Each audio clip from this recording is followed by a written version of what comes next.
so great to be at a conference like this. Where else can you have a boring talk about database features and have a full room? This is awesome. My name is Dahlheimer. I'm a consultant at Sweco. Work with GIS, pretty much broadly, programming, IT architecture, a lot of other things. Every good talk needs to start with a disclaimer. That's how you know that you're going to learn new stuff. In this case, just because you can do something with PostgreSQL in this case, doesn't mean that you should do it. There may be good reasons not to do it. However, pretty much everything I show here today has really interesting and really useful applications. So it can have really major advantages to making use of these features. But keep your mind with you, not everything is always good. So, PostgreSQL, a database, glorified Excel pretty much. That's what it is to many people. But PostgreSQL actually has so much more than just tables. That's sort of its core bread and butter, but there's a lot more. Just going from the description of what it is, it's a powerful open source object relational database. Already tells us a bit of stuff.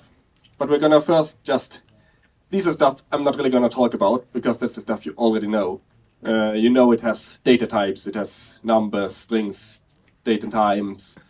It has integrity checks, foreign keys and so on, indexes to make lookups fast. It's ACID compliant, which means that it has transactions, which means that your data will be reasonably secure from corruption and so on. It has a powerful security model. You already know all this. So instead I'm going to start by focusing on one specific part of this description of PostgreSQL, which is from the official PostgreSQL website. It's the object relational database bit, which actually a lot of people I find don't actually really understand what it is because they never really come into touch with the features that make it an object relational database. One example of what this means is that PostgreSQL has inheritance. This is a pretty standard object-oriented thinking pattern. Inheritance, usually like in classes and object-oriented languages. But PostgreSQL has this as well for tables. So you can see here, we say that the capitals table inherits from the cities table. What this means is that we can put data in the capitals table, and then we can do queries against the cities table. And we will get results for our capitals as well. However, if we would do a query against the capitals table, we would not get other cities. We can also add additional attributes, which we do not have in the cities table, which might not be relevant for that. This means that we can have a lot more expressive data models that actually show how our data is structured and can make it a lot more useful to work with. Another example is that in PostgreSQL, you can get your own types. You're not limited to the number types, text, and the date and time, and so on. You can actually create your own types. You can create enums, which is a fixed list of values. You can only put these values I have specified here, total station and GNSS, into your measurement method type. You can create composite types, which is sort of like a mini table. And then you can actually use these. So for example, here we use the measurement type method enum type to use this as the type for one of our fields. And we can also use the measurement details composite type in our buildings table. This means that we have like all this information with like measurement details, which we might have collected while we collected the data, and they are kept together. We don't need to have long columns names where we have like measurement detail accuracy 2D. We can keep this more together. We can also reuse this. So if we would have had another table with roads or street signs or something like that, we can keep using the measurement details data type. And we don't need to repeat all this information. Be quite mindful though about these object relational features. There are some limitations, both in PostgIS itself. Some examples I've personally come into contact with, and often these are things you don't really realize before it's almost too late. Inheritance is sort of weird when it comes to incoming foreign keys. There are some cases where it doesn't really work as you expect. Composite types cannot contain constraints, so we could not have had here a check constraint which says that accuracy must be over 0. That's not possible. Enum values cannot be removed. We need to create a new enum. It is possible to create a new one and then replace the old and so on, but you can't modify the existing one as that. And software support is sort of varying. It has been on my to-do list for, I think, by now 5 or 6 years since I started playing with these features for real, that I wanted to improve the support in QGIS. Maybe one day I'll get around to that, or somebody else. Another thing, a couple of years ago, MongoDB came, and the NoSQL movement began. But do you actually need MongoDB? Turns out that PostgIS, at least these days, has a pretty powerful feature called JSONB. This is a built-in data type that's been available in PostgIS for the last couple of major versions and keeps getting better, which means that you can put JSON as a data type for a column type. You can then insert JSON into this column, and you can query it, you can put indexes on it, and so on. And this is more than just putting the text into a text field. By using the JSONB field type, the B in the end stands for binary, means that PostgIS will store this in a special binary format, which means that it's much more efficient to access. So this means that there's actually not that big of an overhead to using the JSONB column rather than using the fields directly.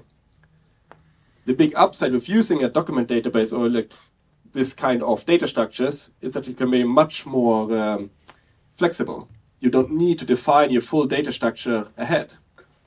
You can have different versions of the data structure, you can have different types of the data structure in the same table and so on.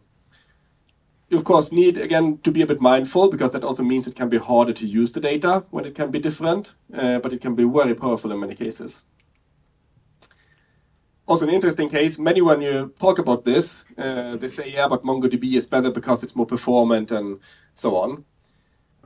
Turns out it's not, at least in all cases. This is a benchmark actually from a website that's about document databases, which I found from some other source, where they actually found that PostgIS, that MongoDB is slower than PostgIS, in this case in bulk data loading. However, MongoDB was smaller on disk for the same data, and select performance depends a bit on how much data you're shuffling around. So it's not actually a given that a specialized document database such as MongoDB is better than PostgIS. PostgIS is really that good that it blows some other specialized tools out of the water. Queues. In Sweden we love queuing. That's our favorite pastime. Just watch outside Systembolaget on a Friday evening.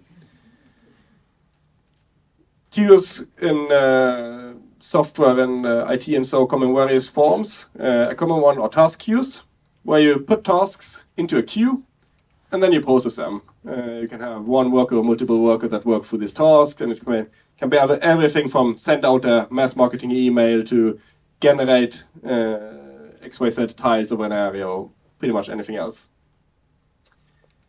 When it comes to task queues, you can implement them either as at least once, which means that each task is run at least once. You can have that each task is run at most once. It's, however, not possible in practice to have exactly once, but you can have any of the other two. There are several dedicated task tools, like all the big cloud vendors have one. There's Celery and RabbitMQ, which can be used as task queues and so on. But again, if you already use PostgIS, could you continue using PostgIS for this as well? Turns out you have always sort of been able to do this. You can have a queue of tasks. You can select a task, the next one which is in turn. Then you process the task and then you delete it from the queue. The issue with this one is, this means that if you have multiple workers, they may all be working on the same task, which is both wasteful and sometimes right out bad. Then PostgIS, quite a while ago already, added the for update keyword, which means that as part of the select, you also put a lock on this row in the database. So the result you get here, the task you return, it will be locked. No other client will be able, with the for update keyword, to request the same task. Issue with this is then that you can't have multiple workers who actually request task at once, because the next worker would then be stuck on this. So then you can add skip locked, and then the next worker would just pick the next task. So this 4 words, for update skip locked, is actually the secret sauce that makes that PostgIS is actually a really potent task queue. If you go beyond built-in features, we of course have PostGIS. I don't really think I need to mention it so much. You can put geospatial data in the database, you can do a lot of processing. Then there's others which aren't quite as much known. IoT data is quite common to use when you're working with geospatial data as well. And there's an extension for PostGIS called timescale or timescale DB, which makes it possible to use PostgIS as a time series database. A time series database is sort of a database that's optimized for a lot of data points within the same series. So say temperature readings from a sensor. You can have a reading every minute for many years, and you can put it in the database. Many millions of rows. And normally, when doing this in PostgIS, it's sort of possible. You can use partitions and sort of work around that, but timescale makes this quite easy. Pretty much all you need to do is create your table, call this function which comes from timescale, create hypertable, and then you're pretty much set. You can do a query here. I want all my sensor data within this time period, these 3 hours. Doesn't matter if you have 10 years of second resolution time series data or if you have 1 a day. It will work reasonably fast. And timescale also provides a lot of functionality to do aggregations. So for example, if you want the average temperature for every day for the last week and stuff like that. This of course can also be combined with, for example, PostgIS.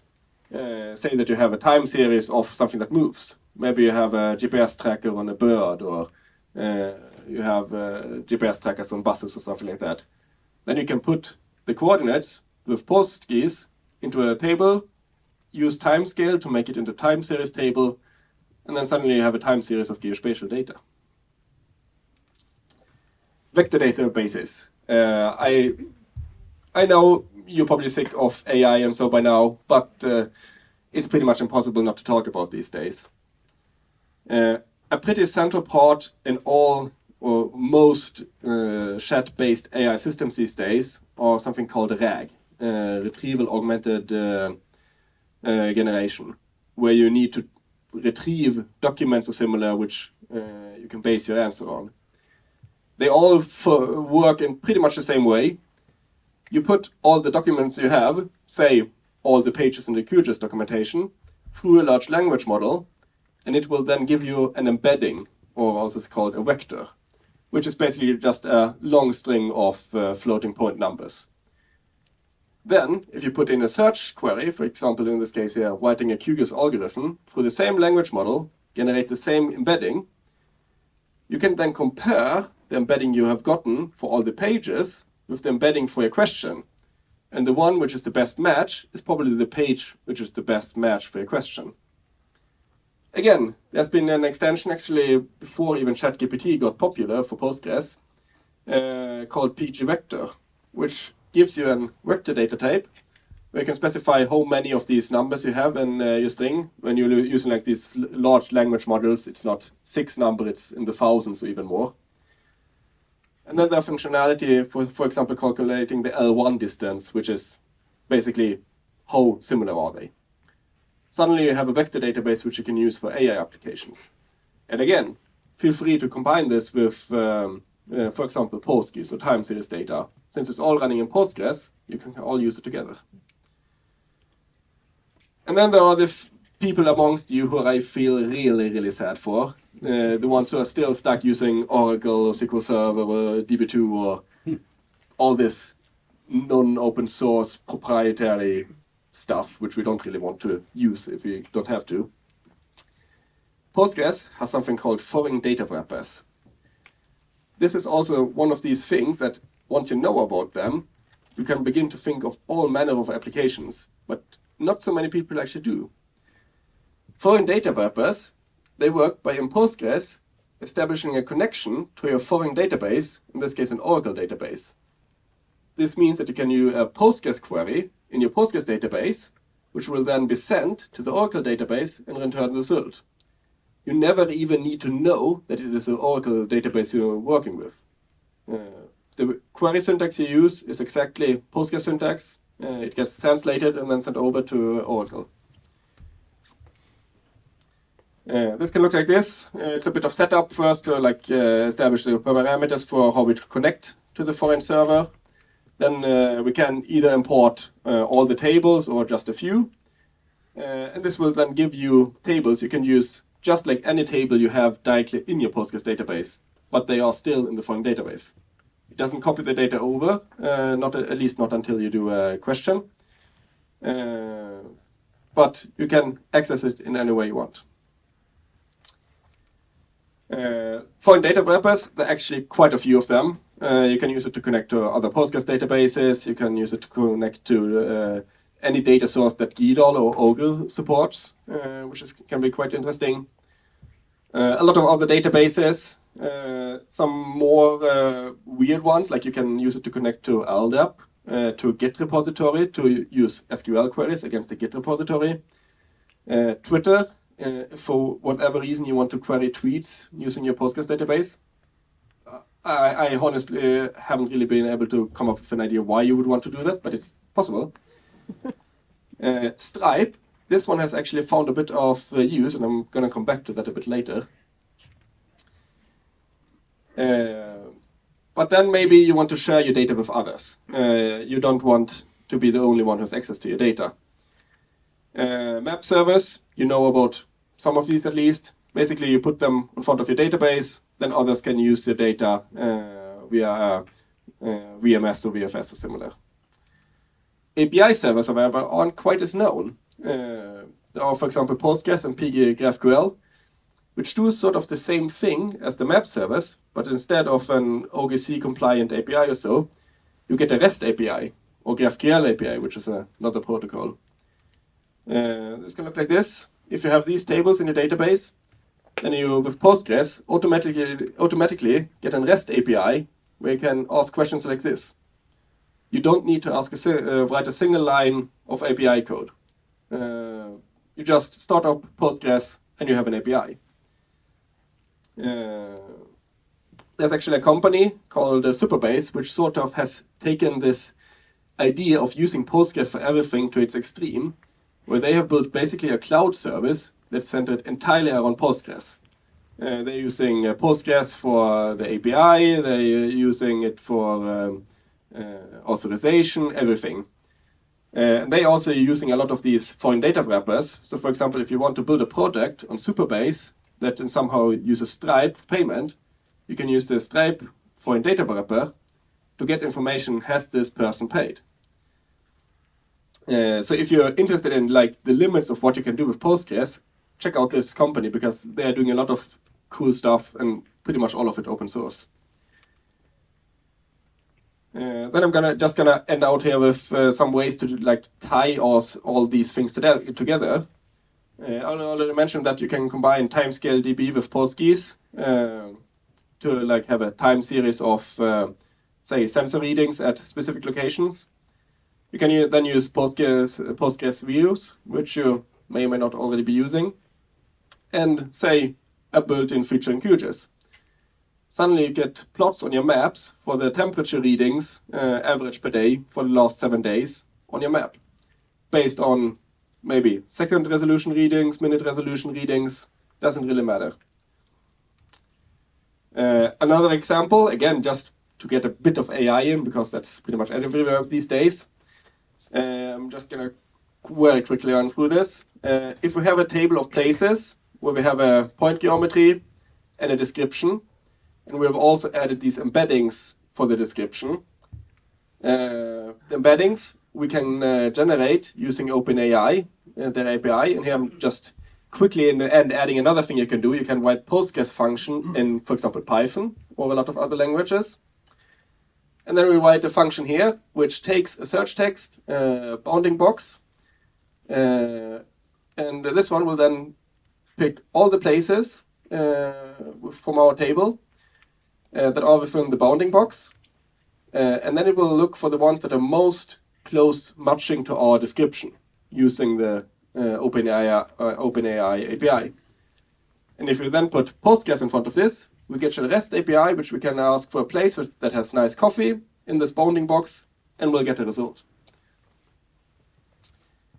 That was all I had in slides, so now we have a few minutes for questions. Thank you very much.